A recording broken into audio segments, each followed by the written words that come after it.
Seiring berjalannya waktu, Dreadnought akhirnya berhasil mendekati Nautilus. Nemo pun tidak bisa melakukan perlawanan karena ternyata Nautilus tidak dibekali senjata yang mumpuni. Sebagai solusi, Nemo pun akhirnya berusaha mengheningkan Nautilus sambil membawa kapal itu ke area lautan dalam. Namun Youngblood tetap bisa mendeteksi keberadaan Nautilus karena suara anjing peliharaan Lucas. Dari sini, Crowley memerintahkan Youngblood untuk mengebom Nautilus agar kapal itu rusak dan tenggelam. Nautilus akhirnya berhasil lolos dari serangan bom setelah kapal itu berada di dasar laut. Di sisi lain, Youngblood tidak lagi mendeteksi pergerakan Nautilus sehingga ia pun menduga bahwa kapal itu telah hancur akibat terkena ledakan bom. Tak lama berselang, Nemo tiba-tiba mendengar suara aneh saat Nautilus masih bersembunyi di dasar laut.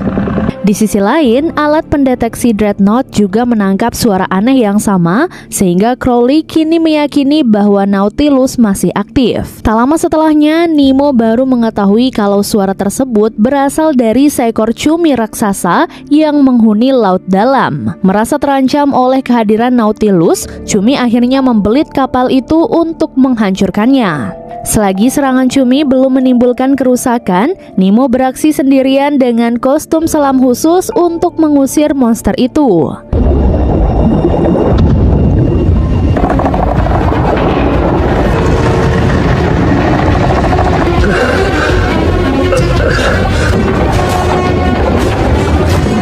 Lantas di tengah perjuangannya, Nemo terkena serangan tentakel cumi hingga ia pun akhirnya terhempas. Saat Nemo sedang berusaha bangkit, tiba-tiba paus yang sebelumnya ditolong oleh Nemo muncul dan menyerang cumi.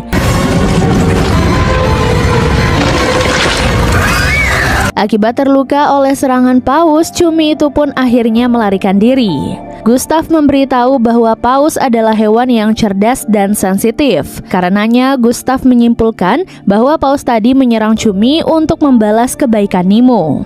Tak lama kemudian, Nemo meluncurkan torpedo untuk menciptakan suara bising yang dapat mengecoh Crowley. Tertipu oleh siasat Nemo, Crowley akhirnya memerintahkan Youngblood untuk mengejar sumber suara bising itu yang mereka kira adalah Nautilus. Setelah berhasil menjauhi Dreadnought, Nemo diberitahu bahwa persediaan air dan makanan akan habis dalam waktu kurang dari seminggu. Demi mengatasi masalah ini, Nemo akhirnya melakukan perjalanan ke lokasi perdagangan terdekat yang berada di wilayah Indonesia.